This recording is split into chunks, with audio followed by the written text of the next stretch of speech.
ஆனால் பழம் வந்து ரொம்ப நல்லா இனிப்பாக இருக்கும். அப்படியே நம்ம வந்து அதை தோலை உரிச்சிட்டு அப்படியே சாப்பிட்றலாம். என்ன டேஸ்ட்டில் இருக்குது, என்ன ஃப்ளேவரில் இருக்குது? Same flavour as yesterday. என்ன டேஸ்ட்டில் இருக்குடா? வேறு என்ன பழத்தை மாதிரி இருக்குது? கிரேப்ஸ் மாதிரி இருக்கா? இந்த செடியில் தான் அவ்வளோ காய்ச்சிருந்தது. நாங்கள் நினைப்போம் சரி இன்னும் கொஞ்சம் பழுத்ததுக்கு அப்புறமா பறிக்கலாம் அப்படின்னு சொல்லி விட்டுட்டு போனோம் அப்படின்னா எறும்பு வந்து எல்லாத்தையும் ஜூஸ் எல்லாம் எடுத்துரும். அப்புறமா இது வந்து நம்மளோட திராட்சை செடிகள். இந்த சைடில் வந்து அவ்வளோ காய்ச்சிருக்கு. நாங்கள் என்ன பண்ணோம் அப்படின்னா இதை விட நிறைய கொத்து கொத்தாக இருந்துச்சு. ஆனால் ஒரு செடியில் நம்ம அவ்வளவு திராட்சை பழம் விட முடியாது. அதனால நிறைய கட் பண்ணோம். அது போகவும் இவ்வளோ இருக்குது.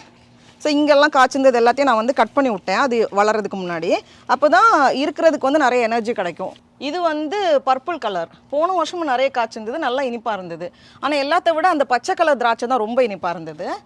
அப்புறமா இது வந்து நம்ம போன வருஷம் கிராஃப்டிங் பண்ண ஆரஞ்சு தான். எல்லா சனி ஞாயிற்றுக்கிழமையும் இதே வேலை தான். ஒரு பேஷண்ட்டாக பிடிச்சி கட் பண்ணி ஆப்ரேஷன் பண்ணி வச்சுருக்கோம். இது வந்து நம்ம பதியம் போட்டு வச்சுருக்கோம். அப்புறம் இதை வந்து நான் எனக்கு ஓப்பன் பண்ணி பார்த்தேன். இப்போ தான் வந்து லேசாக வேர் வர ஆரம்பிச்சிருக்கு. அப்புறமா இது வந்து ஃபயர் பீச் அப்படின்ட்டு ஒரு இது வந்து போன வருஷம் வாங்கி வச்சோம். இது வந்து அந்த பேட்டியோ பீச் 2 வருஷத்துக்கு முன்னாடியே வச்சோம். இது வந்து போன வருஷம் நிறைய காய்ச்சிருந்தது. இந்த வருஷம் பூ பூத்து தான் ஆனால் காய்க்கல. இது ரெண்டுமே வந்து ரொம்ப ஷார்ட்டாக தான் இருக்கும், பெருசாக மரம் மாதிரி வராது. அதனால ரெண்டையும் பக்கத்தில் வச்சுருக்கோம். இப்போ அதில் வந்து காய் பிடிச்சிருக்கு, சின்ன சின்ன காய். அப்புறம் இதுவும் வந்து ஒரு பீச் தான்.